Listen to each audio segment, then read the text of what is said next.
The tech world has converged here in Las Vegas at CES 2024. It is one of the largest tech conferences of the year. We've had a chance to speak with leading industry experts on the latest advancements in everything from artificial intelligence to auto tech. All information that will help transform your portfolio in 2024. Here's a roundup of some of our biggest interviews and the entertaining tech we found along the way.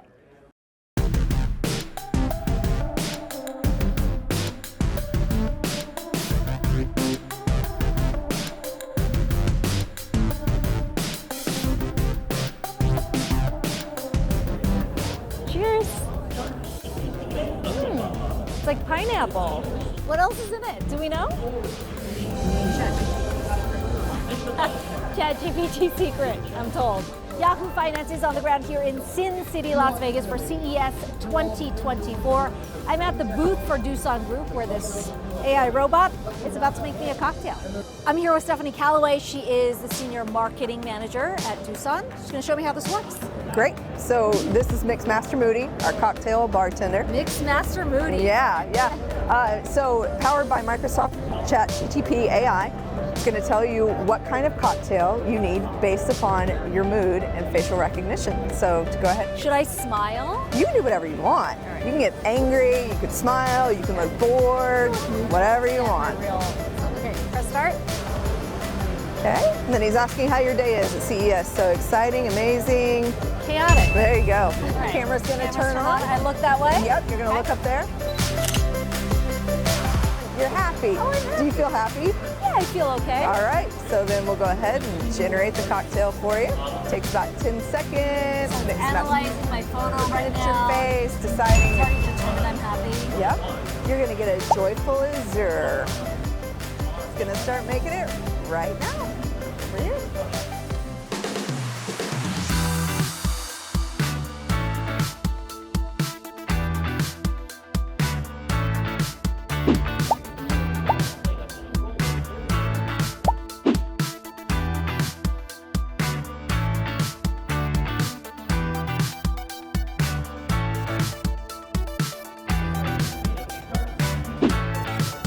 Cheers.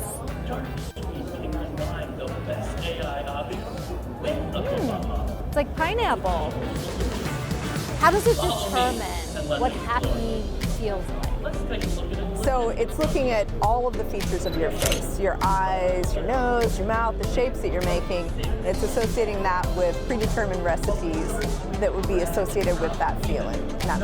So we've essentially got a robotic bartender, Yep. right? Yep. Alcohol, non-alcoholic as well. It's a concept right now.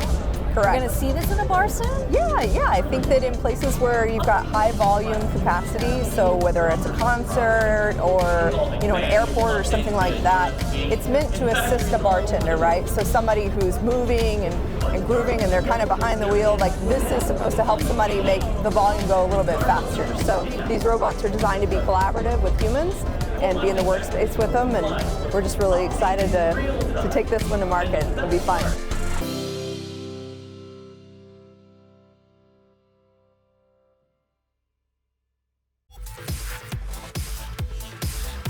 I'm Akiko Fujita in Las Vegas, here on the ground at CES 2024, where one of the big focuses is about AI on devices. The car, one of those big devices, and we're now joined by CEO and President of Qualcomm, Cristiano Amon, who's been making a big push into the auto space.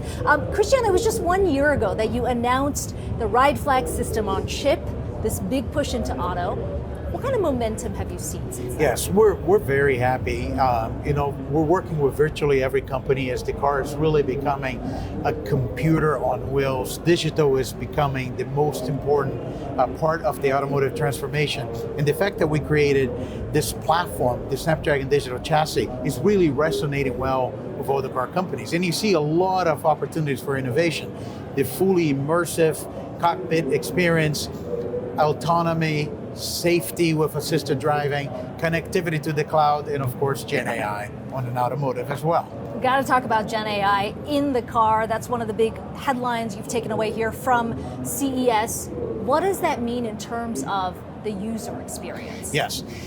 Gen AI is going to develop on the devices or the edge different than it develops on the cloud, and the two are going to work together. So think about you go into your car, and your car is going to become personalized to you. You have a couple things that Gen AI will bring to you as a driver of the car. First of all, you now have the opportunity to have conversations with your car with real context.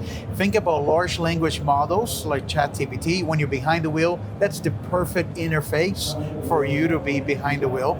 And you're going to talk to your car about where you need to go. The car is going to reminding of something. The car is going to be your digital assistant with you all the time.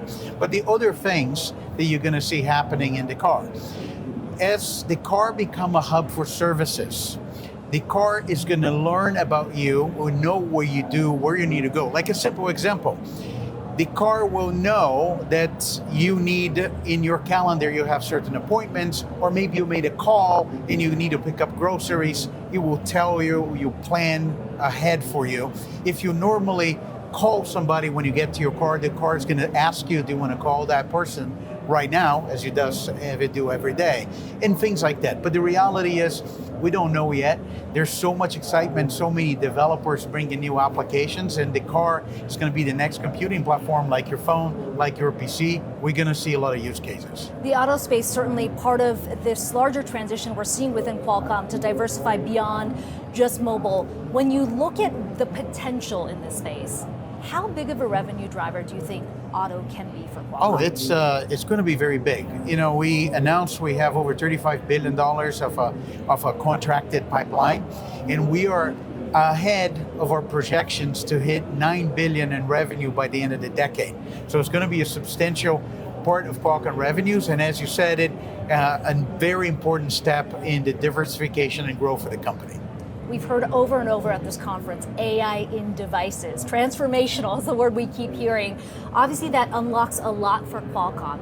How much value are you thinking about when you think about the car, you think about the smartphone, you think about the PC? What does it mean for Qualcomm? Very good. Look, first of all, I'm going to take credit. We started talking about on-device AI before it was popular, right? We've been talking about this for years.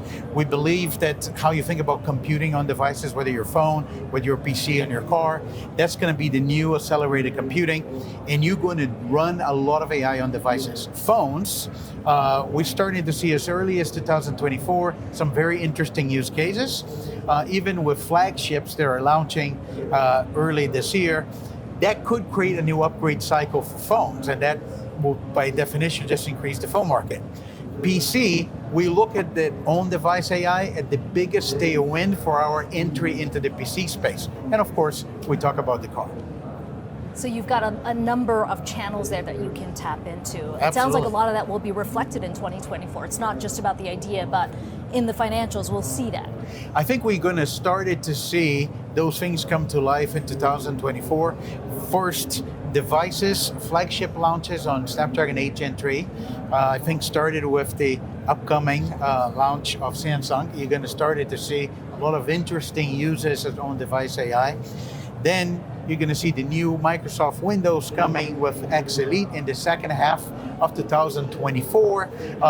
And then I think we're just at the beginning of that change with cars. You've got the macro headwinds that we've been seeing. There's also the political headwinds also in China. In some ways, Qualcomm kind of caught in the crosshairs, whether it is the ban on iPhones, whether it is about sort of the overall lawmaker push to try and ban any supplies to a company like Huawei as well. When you think about the potential in the market, you get more than 50% of your revenue from there. Does the benefits still outweigh the risk for you? Look, I'm going to provide maybe a different outlook on this, and I think it may be a more optimistic outlook, if I may. Look, as we diversify and we grow the company, we started to see that also happening with our China business. If you look about our mobile business in China, we power all of the flagships and the high tier for all the Chinese brands, from Oppo, Vivo, Xiaomi, Honor, and many other brands, in both their domestic market and some of their global markets as well. we're working with virtually every Chinese EV company right now, and if you look at what's happening with China EV, and we expect that as we go into computing and even the Internet of Things for industrial, we're starting to see new Chinese partners as well. So if you have a leading technology, you're going to have a big business in China. The good thing about Qualcomm is, as of today, we're not focused on the data center, we're focused on devices. And so far, many of the policies has not yet restricted the ability to continue to do business in phones, in PCs, and cars. And we want that to continue. If anything, while we cannot predict the future, I think stronger relationship between the Chinese enterprises and American enterprises will always serve as a stabilizing factor in the relationship. So the policy's not as restrictive, it sounds like right now for you, but No. Given where the conversation is going in DC, is there any thought within Qualcomm to reduce exposure in China? Look, I think it's true for all the semiconductor companies. I think as technology gets developed, you're going to have a big business in China, just a function of GDP. I think our focus is less about diversifying from China, more about diversifying from mobile, because we want to create new growth vectors for the company. Mobile's a great market. Every time you have an upgrade, you're going to have growth, but it's a fully penetrated market. So that's why we look into markets such as the automotive, the PC, the industrial IoT. It's just growth opportunities for us. Okay. Cristiano, thank you so much for your time today. Thank I really you. appreciate it. Likewise. Thank you. Yahoo Finance is on the ground here in Las Vegas at CES 2024, where the PC is having a moment. Specifically, we're talking about AI PCs. We sat down with executives from Intel, Lenovo, HP, and Dell to talk about how the integration of AI technology into devices is likely to transform the PC experience. So much of the conversation over the last year has been AI in the cloud. This is really that pivot point where we're talking about AI in devices. Why is that such a game changer? Well, it's a game changer because you can take these large language models that have been in cloud, this kind of ambiguous set of experiences that no one tangibly could actually ever touch or hold, and now you've brought it into the CPU with this neural processing unit where you allow it to run locally on the machine, and you allow that localization to be personalized to you. So whatever is most important to you from an AI perspective, you now can do it on your machine. Whether you're connected to the internet or not, you have that power within the PC, and that's the real game changer, right? You know, one of the words we've used internally is to think about AI gives you superpowers. It allows you to summarize dramatic amounts of information much more quickly. So imagine if AI can be looking at your schedule, summarizing your emails, telling you what your most important things are for the day, as well as telling you, hey, you're not going to make this appointment, should I make these changes? Those are all things that are kind of intangibles, but once they're part of your daily life, things that you're not willing to give up because they've made it easier. It will do what you do in 2 hours in 2 minutes. So it will bring tremendous productivity. The more visible feature is this Copilot key. When you touch it, it will trigger all the AI functionality in the cloud. What's amazing about AI is that now we're training the device, we're training models, so that it learns human. It will anticipate me, it will be far more personalized to me. And that's a step function change. It's more than just faster, a little bit more. It is different because it's more personalized, and that's a revolution of what was always intended to be a personal computer. It's really going to become personalized. Yeah, I think we are in the beginning of the AI kind of era, and we're in like early innings for that. If you do go back a couple of years, I would say the PC, we had the renaissance of the PC as you think about COVID, and people kind of woke up to, hey, this is a great device, a really important companion. And you think about today now going, okay, taking that thing that kept me connected during those times to, it's going to become this personal companion that will help me be more efficient in everything that I do. Early estimates are that we would expect at least 40 to 50% of the PCs in the next 3 years will be AI PC enabled. And with a richer set of configs that enable that can help double the growth rate of the PC industry. We are confident that the AI PC will be an inflection point, and that will accelerate the replacement cycle. You think about that potential for upgrades and people refreshing their PCs is pretty enormous to have the latest technology that lets them be more productive at work or get more done at home on their PC. So something very tangible, something you can't do on your machine today that you can do on your machine tomorrow. We're hoping that this spurs this inflection point of refresh and getting people to go and buy a new PC and have new experiences. And if I can make an analogy, this might do what the smartphone has done to the phone. If you think about that, the smartphone gradually has completely erased the phone category and everybody has upgraded to smartphone. AI PC is going to do the same for PC. Yahoo Finance is out in Las Vegas for CES 2024, catching up with some of the biggest names in tech and talking what's next for AI. Akiko Fujita spoke with Jack Wiest, Intel Auto VP and GM, about the company's automotive chip efforts and the future of AI PCs in the car. Take a listen. This new lineup of products brings the best of the AI PC and all the reliability of the data center into the vehicle, so automakers can evolve their architecture away from fixed function to software-defined and dynamic architectures going forward. So how does what Intel's announcing change the way these EVs are structured? So what it means for an automaker is before you'd kind of design a car around an engine. Now you can start with a battery and a computer and build the rest from there. And so it really frees up their opportunity to do some really unique things. So one of the other things that we announced this week is that we're also going to be the first supplier to deliver a chiplet-based product for the automotive industry and allow our customers to integrate their own custom chiplet inside of our products. What does that mean? So what that means to an automaker is if you've got some special, let's say, AI algorithms inside your company, or you really want to do something truly custom and differentiating that only that automaker's brand will have, in the past you'd have to build a fully custom chip, which is incredibly expensive. With a chiplet-based approach, the automaker can develop just a small chiplet, and we will integrate that into our product and then deliver it back to them. So it's kind of a hybrid custom approach where they get the benefits of a fully custom differentiated piece of silicon, but at a fraction of the cost. Fraction of a cost. What are we talking about in terms of where it is right now versus where the cost can be? Be about a tenth as expensive as building a fully custom. 1/10. 1/10. What about from a user perspective? How does the experience change for the driver? So what it means for consumers is they're going to be able to enjoy a bunch of new kinds of experiences in the vehicle that they've not enjoyed before. So we announced this week with Zeekr, a leading Chinese electric vehicle maker, their new living room experience powered by Intel's new software-defined vehicle products.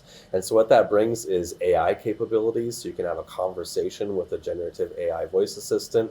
It means you can play high-end PC games, productivity applications, video conferencing. You know, it's really a mobile living room or workspace on wheels. We have been seeing this transition in cars from just sort of cars as we see it to machines on wheels, right? Yeah. And what does that ultimately mean for Intel, the opportunity you see given just how electrified and digital more and more of the car experiences? Yeah, I think you said it. With everything becoming more digital, the opportunity for companies like us who provide products that process all those digits becomes even bigger. We estimate that currently silicon as a percentage of a vehicle's bill of materials is only about 4% of the total cost. By the end of the decade, that will be 20% of the vehicle's bill of materials will be spent on silicon. One of the other things you've announced is this ability to manage power more efficiently. I would tell you as an EV driver myself, that perked up my ears, right? Yeah. How does it work? Yeah, so we announced a definitive agreement to acquire Silicon Mobility, which is a company with an innovative power energy delivery system that can deliver significant enhancements in the efficiency of power delivery. So imagine a battery that's 30% smaller or range that's 30% longer. That's what we'll be able to do with that technology. But more, if we combine that with the rich contextual information that's inside the car, such as who's driving, what's the weather outside, where you're going, we can now make energy management much more intelligent where it is not today by combining all of that information together to give you more accurate range or to make sure you get to your destination because we can turn off other things that aren't being used to conserve energy. So it's really about bringing intelligent energy management to the car and taking a whole vehicle platform approach in terms of how we manage that energy source. So given everything that you have described, the further integration of chips, software in these cars, when you think about Intel's business overall, I mean, so much of it is driven by devices, PCs. Autos itself, how big of a revenue driver can it be? How much bigger is that pie going to get for Intel? Yeah, we think it could be huge. So when we looked at a different industry that went through a similar transition, think about smartphones. Where we went from feature phones, which were fixed function, lagging node, to smartphones, which were really software defined and leading node. And so in 2010, about 20% of the market was smartphones.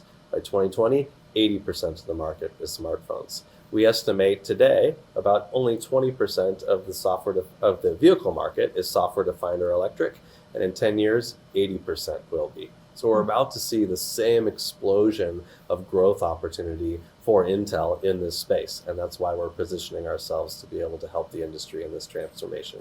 So here we're showing what would be a vehicle. You've got a digital instrument display cluster, you've got an e-mirror, the front passenger might be enjoying a game, you've got a navigation app, and then up here we're showing 4 additional displays that you might imagine in the rear seat of the car, where perhaps one of the kids is watching a movie and another one is playing a game.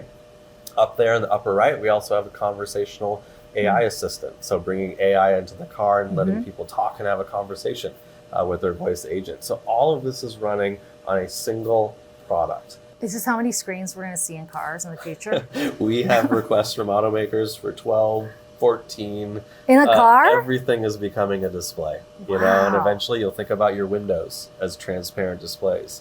Think about a kid playing a game in the back seat where they're looking out the window, touching the screen with a transparent display. So amazing things are coming in cars because of this technology. And when are we going to start to see this integration in cars that are on the market? This product here will commercially ship this year and the end of 2024.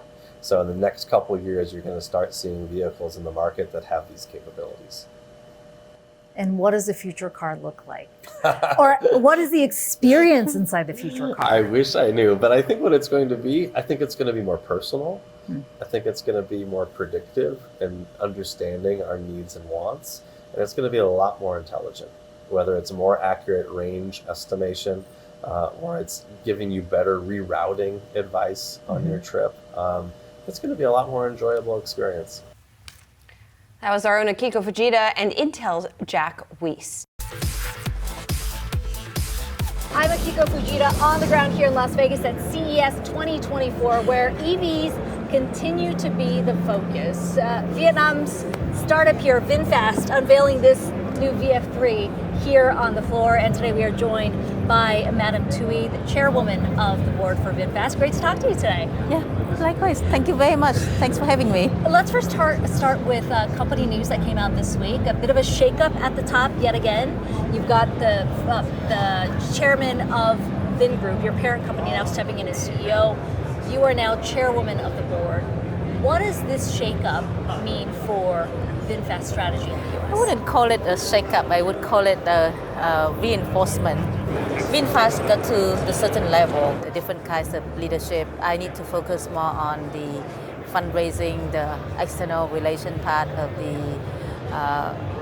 Vinfast, and our chairman, who's like serial entrepreneur, have been building multiple multi-billion-dollar companies, going to take on the daily operations and leading the organization according to the strategic plans that we already have.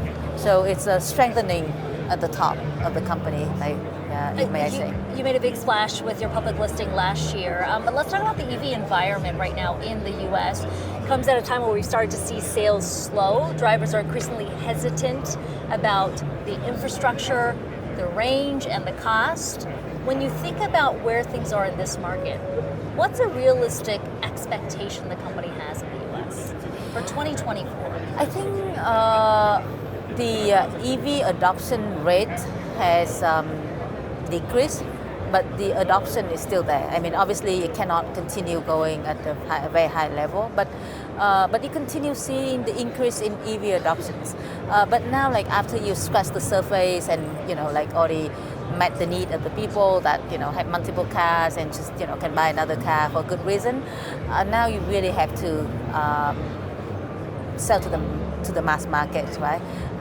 Then you just have to make sure that the vehicles are affordable and can also meet the daily needs of the consumer. So that's when we come into, from very beginning, we say that our mission is to make EVs accessible to everyone. You see all the models that we have around here, and in our lineup of vehicles, anything from like the affordable EVs under $20,000 to a very luxurious VF9 that can fit the whole family. So we want to have a little bit for everybody. So we feel like when customer becoming more choosy and make the decision of buying an EV, having all vehicles in all different segments will help the customers to choose the vehicles. The VF3 that was unveiled here, that is going to be on the lower end of your car range. Right. Roughly what, $20,000 or so? Less than $20,000. Yeah. Is that where you're looking to compete in the U.S. market instead of the $48,000, roughly $50,000 that you have on the current market? Is this where you see the real opportunity? It's an interesting twist. We started out. Because all the market research say that the U.S. Consumer like really big cars, so that's how we started with like VF8 and VF9 in the U.S., right? Especially the VF9, and the book building, the orders from the customer also show significant number of VF9. So in September, when I came here to meet with the group of dealers, when we decided to switch to dealership model, met with different group of dealers in the US, and I brought this car with me, the VF3, that was very well received in Vietnam at that time as a test. And then we showed the whole lineup. We showed the VF3 together, VF6, VF7, VF8, VF9, right? All of them. And then I asked the dealers, like, do you like this car? Do you think you can sell this car? And hand on heart, everybody is like, definitely it's going to be the biggest volume for us. So everybody, like all the dealers that we met with, like the VF3, and so we went back and we decided to just develop the VF3 for US market as well. So when's the launch date? Next year, early next year. Early next year. Right.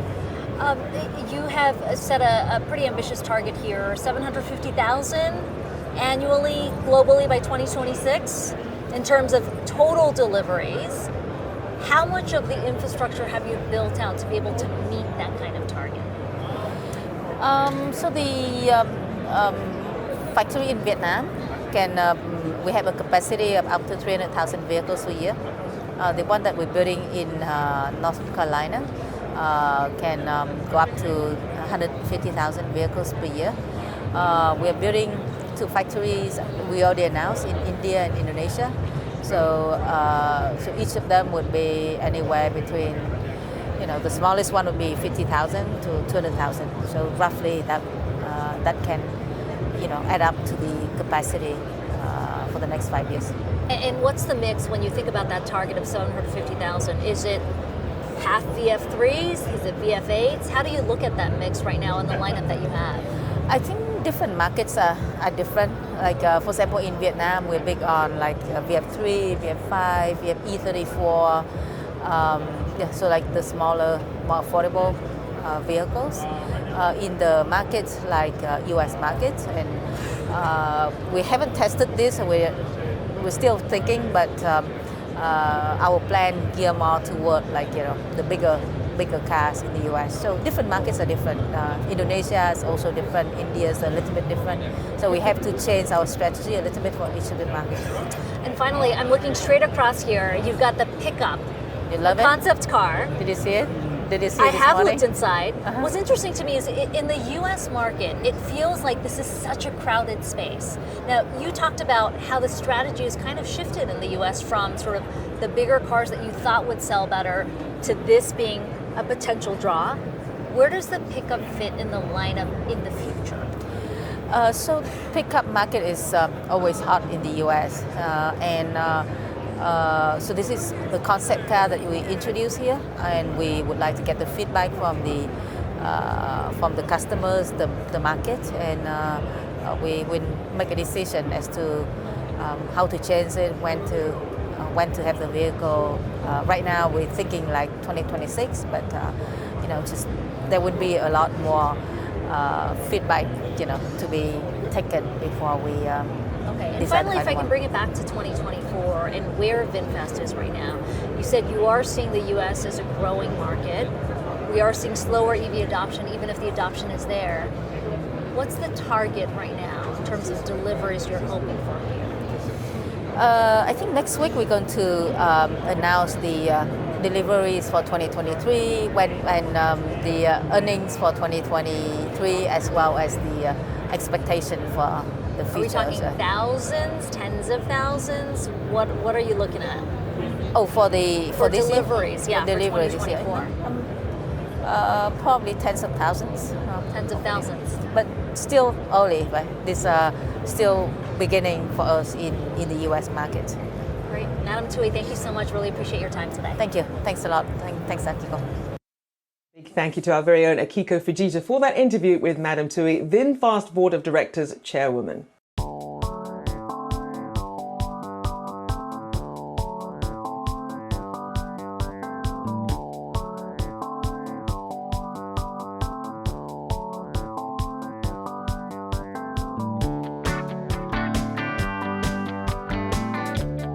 This is the future of the toilet. The black, Hone Black version will run a retail around $10,500. Yahoo Finance is on the ground here in Las Vegas at CES 2024, where we've been walking around trying to find sort of new and unique products. I think we found a good one here. Smart toilets from Kohler. Let's see, and there it goes. Opened up. To walk us through all this, we've got Andrew Van Gordon. He is the product manager for smart toilets at Kohler. Yes, welcome. What do we have here? This is the future of the toilet, right? So this is our NUMI 2.0 smart toilet. As you saw, it automatically opens as you walk up to it. Completely touchless experience. As you walk away, it's going to close and flush behind it. What's great about the NUMI is the sensor here on the side. Why don't you go ahead and put your foot right next to that sensor. This is the age-old debate, by the way, whether you have the seat up or down, right? Okay, all right. So let's see. Put my foot up here. That's right. A little sensor to automatically open the seat ring as well. So and how do I close it? Try it again. That same sensor, blue light, there you go. We'll also close it and flush behind it as well. So all of our smart toilets are built in with that automation, touchless control. Be able to control a couple key things. The lighting that you see wrapped around the side. So right now you've got blue lighting. Can we change that? You can. We'll go ahead and change it again to a yellow sunrise type of theme. Heated seats. Heated seats, warm air dryer. And the bidet. Built-in bidet with customized spray temperature, spray position. How much is this going to cost us? The black, Hone Black version will run a retail around $10,500. Let's see what else we have here. So over here we have our new Pure Wash E930 bidet seat. What's great is it's really slim profile. One of our thinnest designs on the market so far, but also introduces some automatic open and close technology as well. A first for our bidet seat lineup. Easy to install, maybe a little bit lower in price point compared to the NUMI we talked about earlier. All right, let's go to your concept toilet. Awesome, yeah, let's take a look.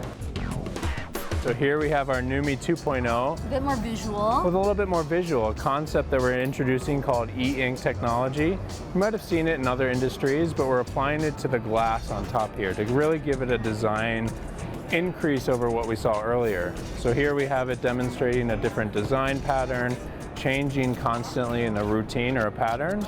The thought process here is to allow consumers and designers an extra edge over other designs to customize and really personalize their space. So this is just concept, but somebody's got to spend a lot of time in the bathroom, right? To really appreciate these toilets. This is the center stone of your bathroom. This is the showpiece. Something tells me this is going to be more than 10,000. It might be. We're still evaluating pricing. Are you finding that more and more people are splurging in this space? A little bit, yeah. The I mean, this self-care. feels like ultimate luxury. Exactly. A lot of people over the last few years have realized that incorporating bidets into their lifestyle is a meaningful change for them. A lot cleaner, a lot more comfortable, a lot more convenience built into the bathroom. So great space to invest and get that longevity out of a piece of artwork, furniture. But it's a toilet. It is a toilet.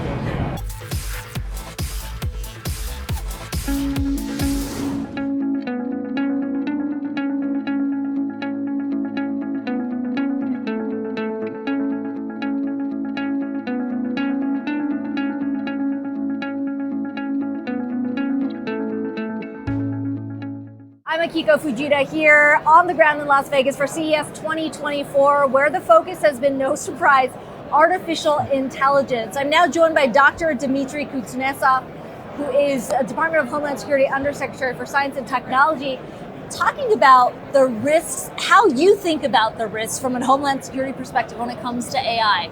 The proliferation of this technology, particularly Gen I, has been so incredible the last year or so. Oh yeah. How has that shifted the way you think about the risks that are out there for Homeland Security? It changes a lot, and it's not just AI, it's that the suite of emerging technologies are like engineering platforms. They all talk to each other, almost like, Legos.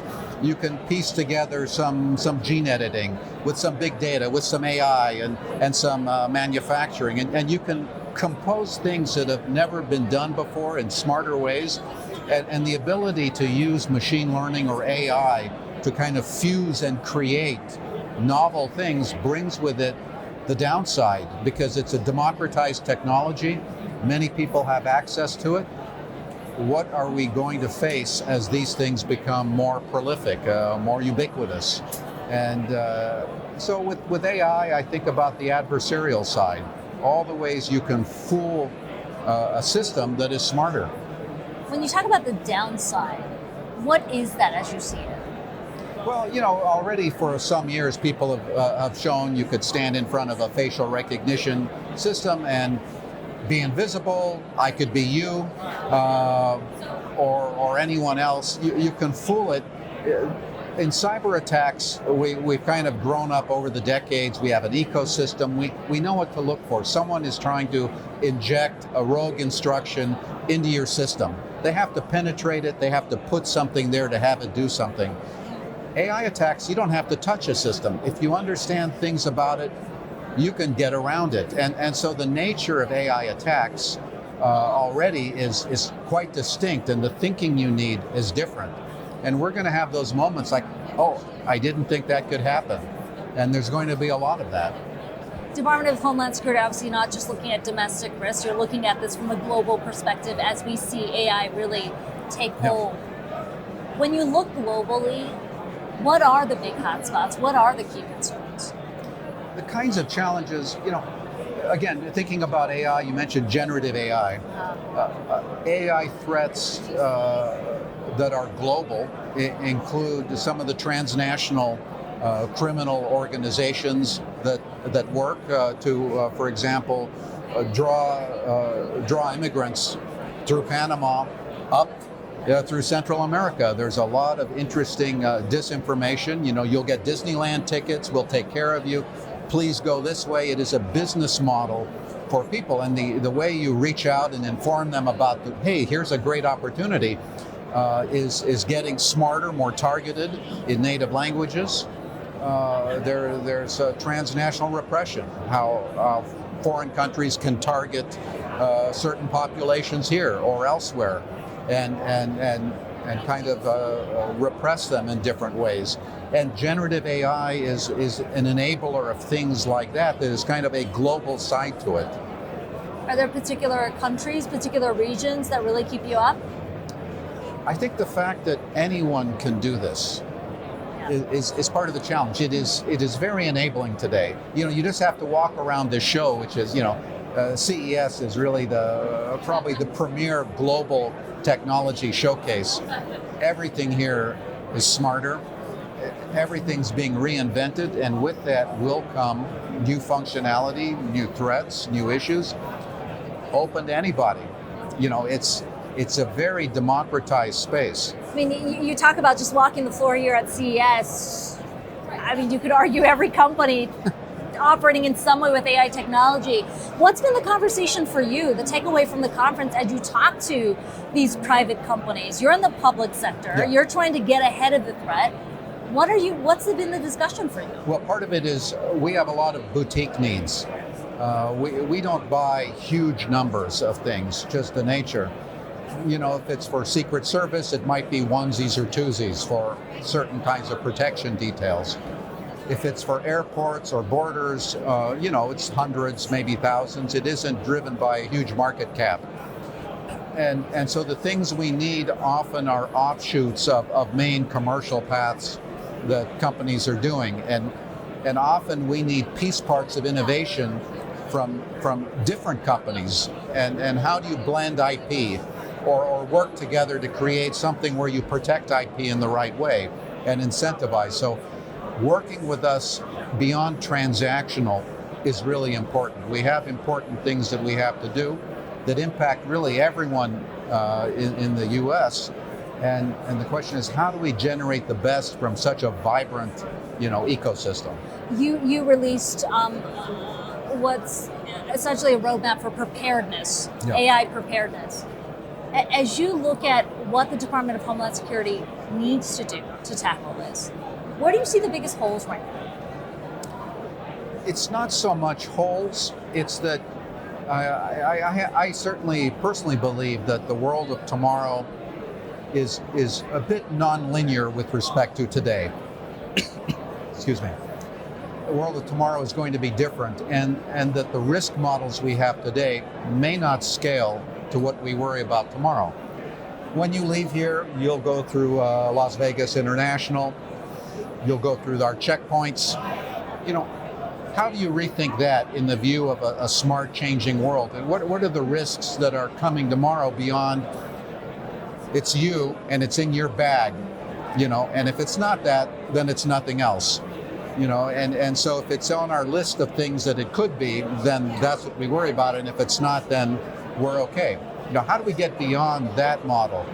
You know, we have smart systems. You go up here to the Innovation Award area, everything's being reinvented. There isn't anything you can point to that isn't being rethought. We could do with some of that as we think about our use cases. And while so much of the focus has been about the risks of AI, I imagine you're probably looking at this from twofold.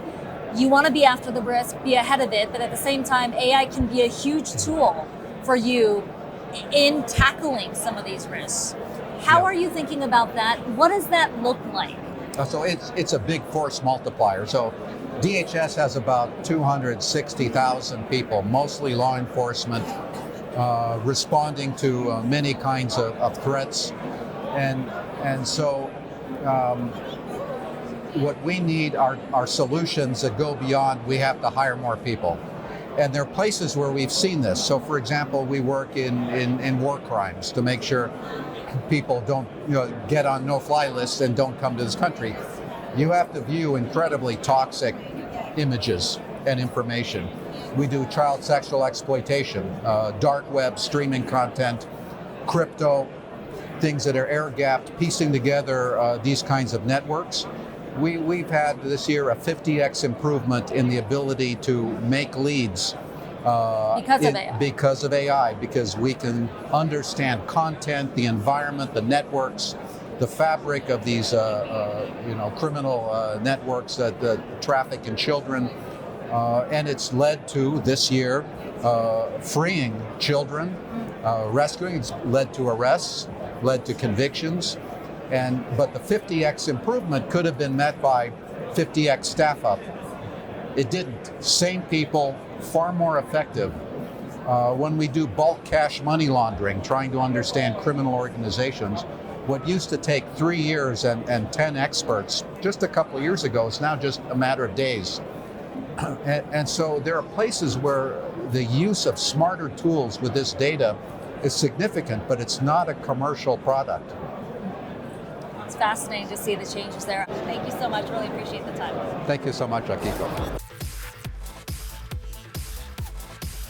He's able to type, right, just by looking. Exactly. Can we have him spell Yahoo Finance? Sure.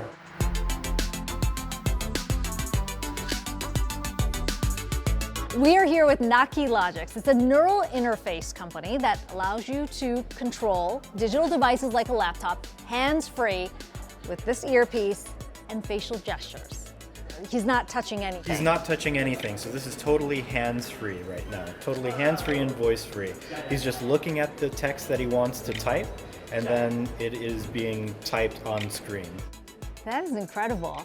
So this is all you need, the small earpiece. Exactly. Okay. You can play a video game. You can fly a flight simulator. Dave can fly a 737 in the flight simulator on his computer.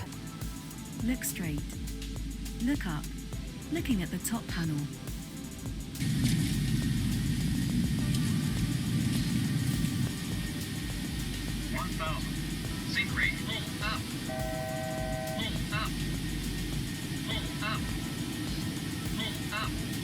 I'm confident if we could fly a 737 with nothing but an earbud, you can control anything and everything. And is that not the goal of implants? Well, but then you don't need to implant the chip. There you have it. That's why we're here at CES. I'm not against brain implants. It's very important to know because I think brain implants are very, very important for certain aspects of society. Those who are truly locked in, those who have severe neurological disorders, where technology like Naki may not be a fit. But for somebody who you want to consider a typical quadriplegic and healthier from that level, up to and including healthy, able-bodied people like us. Yeah. This is the ability to almost telepathically, hands-free, voice-free, and screen-free control everything with nothing but a wearable.